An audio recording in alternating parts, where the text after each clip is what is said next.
Hey guys, welcome back to my channel. आज हम बात करने वाले हैं 5 हेल्थी हैबिट्स जो कि मैं अपने लाइफ में फॉलो करता हूं और आप लोगों को भी अपने लाइफ में उस चीज़ को इम्प्लीमेंट करना चाहिए। The first habit is having a good sleep cycle. Good sleep cycle का मतलब क्या हुआ कि आप 7 to 8 hours of sleep every day आप कवर कर रहे हो। आपने नहीं 4 से 5 घंटा सोना है, आपने ना ही 10 से 11 घंटे की स्लीप लेनी है। आप अगर ओवर स्लीपिंग करते हो तब भी आपकी बॉडी एक्स्ट्रा स्लीप की वजह से टायर्ड फील करेगी।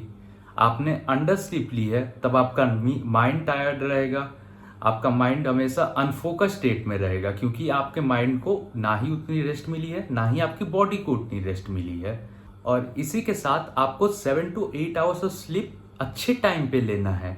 इसका क्या मतलब है कि हमने ना ही 2 बजे हम रात को सोने गए, 2:10, 2:30, 3 बजे सोने जा रहे हैं, 11 बजे उठ रहे हैं, तो हमने 8 घंटा तभी भी कवर किया, लेकिन ये बैड स्लीप शेड्यूल में आ जाएगा क्योंकि आप 3 बजे उठ रहे हो, सोने जा रहे हो और 11-12 बजे उठ रहे हो।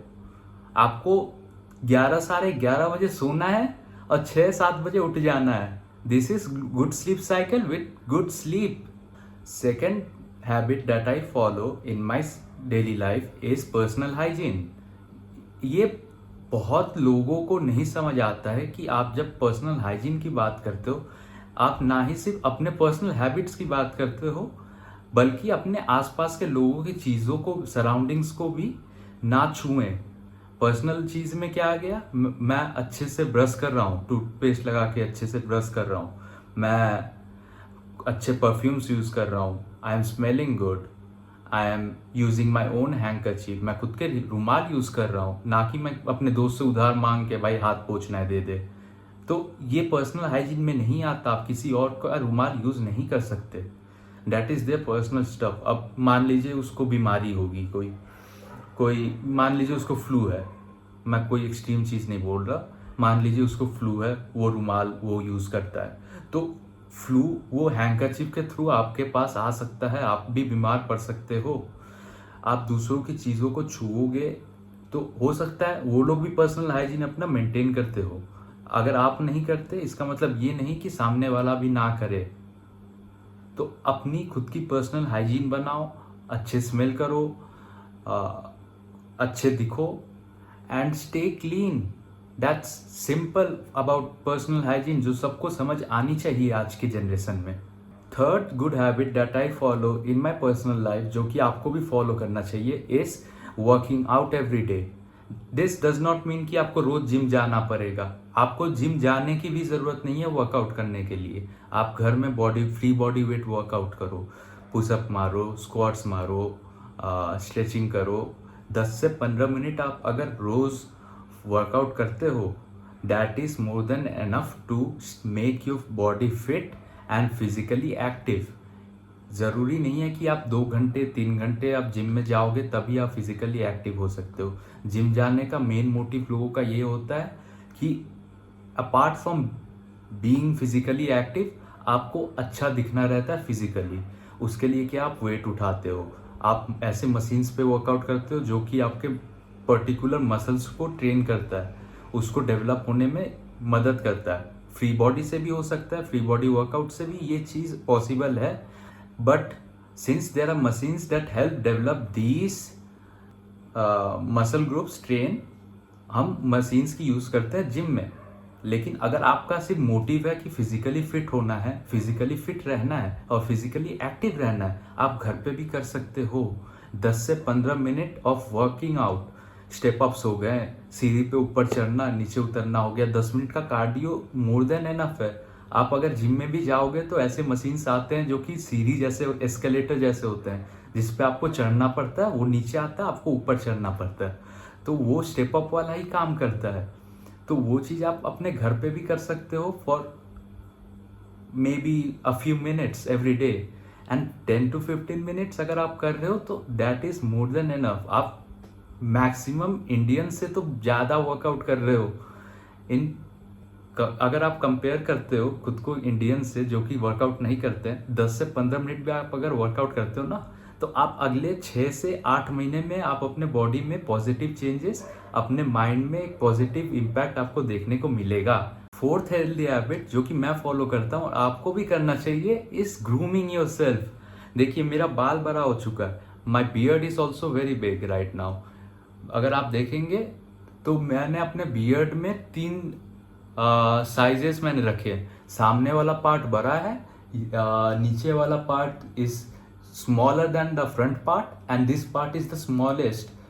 And same with my hair, मैंने अपने बालों को और अपने बियर्ड को बहुत अच्छे से ग्रूम करके रखा है। और इसका मतलब ये मैं सिर्फ बालों और बियर्ड की बात नहीं कर रहा हूँ, बॉडी हेयर भी ग्रूम करना होता है। अपने अंडर आर्म्स हो गए, चेस्ट हेयर हो गया, लेग्स पे हेयर हो गए। बहुत ज़्यादा आप हेयरी दिखोगे तो वो चीज़ फिजिकली अट्रैक्टिव नहीं होती है। Not for boys, not for man, not for women.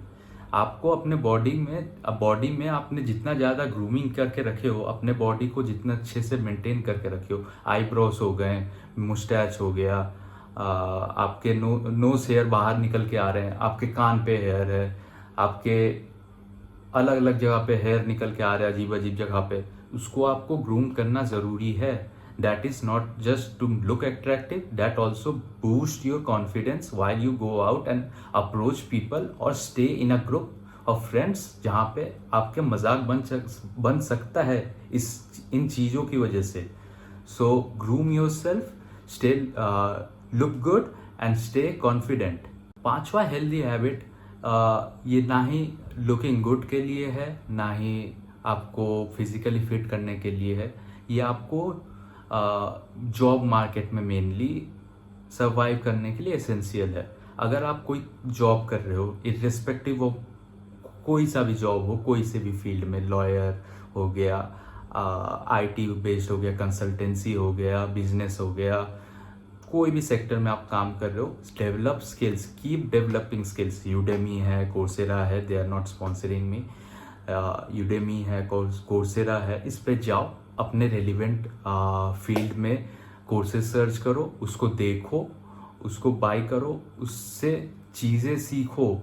अगर आप अपने 20s, 30s, 40s में अगर चीज़ें नहीं सीखोगे तो आपके ले ऑफ होने का चांस या फिर आपको रिप्लेस करने का चांस ऐसे इंसान से बहुत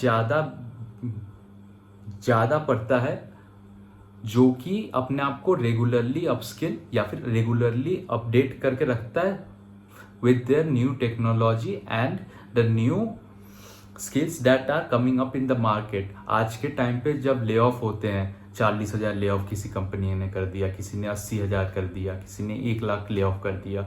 इसका मेन कारण यही है कि आप अगर एक एम्प्लॉय हो और आप अगर आउटडेटेड टेक्नोलॉजी पे अभी भी काम कर रहे हो, आप अपने आप को अपस्किल नहीं कर रहे, take it in a good way और in a bad way, then the employers are gonna lay you off, they are gonna throw you out of the company and say that we don't require you, we have other requirements as per our employee policy और आपकी अब यहाँ पे ज़रूरत नहीं है।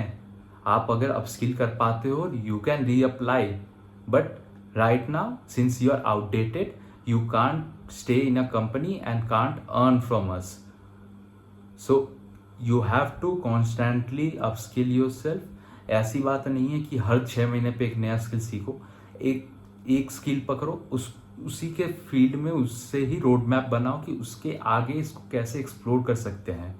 अगर आप खुद को एक्सप्लोर कर रहे हो उस फील्ड में और आपने उससे रेलिवेंट जितने भी स्किल्स है उसको मास्टर कर रहे हो, इवेंचुअली ओवर द ईयर्स आपको ले ऑफ करना कंपनी के लिए बहुत ज़्यादा मुश्किल हो जाएगी, क्योंकि आप उस फील्ड में, आप उस डोमेन में एक्सपर्ट बन चुके होंगे।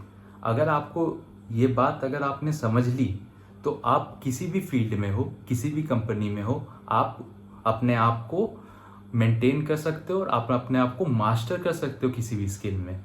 अगर आपको वीडियो अच्छा लगा तो लाइक करो, कमेंट करो अगर मैंने कुछ गलत बोला हो, मेरा वे ऑफ रिप्रेजेंटेशन अगर कोई गलत हो तो मेरे को कमेंट में बताओ, मैं भी देखो मैं भी नया हूँ, I am trying to outspeak myself. ये भी एक मेरे लिए एक हॉबी की तरह ही बन जाएगा इवेंचुअली।